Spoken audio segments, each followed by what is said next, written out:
రెండవ దినవృత్తాంతాలు 14వ అధ్యాయం 370వ పేజీ, పాత నిబంధన, 7వ వచనం కలిసి చదువుకుందాం. అతడు యూదా వారికి ఇలా ప్రకటన చేశాను, మన దేవుడైన యెహోవాను మనం ఆశ్రయించినందున ఆయన మన చుట్టూ నెమ్మది కలుగజేసి ఉన్నాడు. చాలు, ఆశ్రయించినందున ఆయన మన చుట్టూ నెమ్మది కలుగజేసి ఉన్నాడు. దేవుని ఆశ్రయించాం గనుక ఇప్పుడు ఏమిస్తున్నాడు? నెమ్మది ఇస్తున్నాడు, విజయం ఇస్తున్నాడు, నెమ్మది ఇస్తున్నాడు. యెహోవాను ఆశ్రయించి మనం నెమ్మదిగా ఉన్నాము. నిజానికి నెమ్మది అనేది మనకు తెలుసు. లోకంలో అనేకులకు లేనటువంటి నెమ్మది మన జీవితాల్లో మనం అనుభవిస్తున్నాం.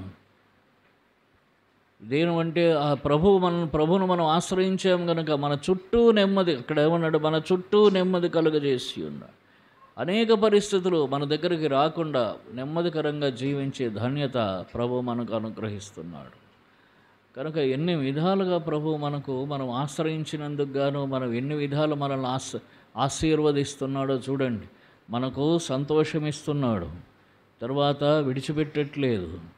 మూడవది, దాచి ఉంచిన మేలులు, సిద్ధపరిచిన మేలులు ఇస్తున్నాడు.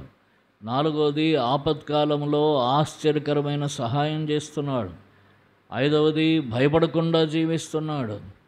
ఆరవది, తన హస్తం మనకు తోడుగా ఉంచుతున్నాడు. ఏడవది, ఆ హస్తం తోడుగా ఉన్న కొలది మనకు జయం అనుగ్రహిస్తున్నాడు అన్ని విషయాల్లో. ఎనిమిదవది, మనకు నెమ్మది కలుగజేస్తున్నాడు.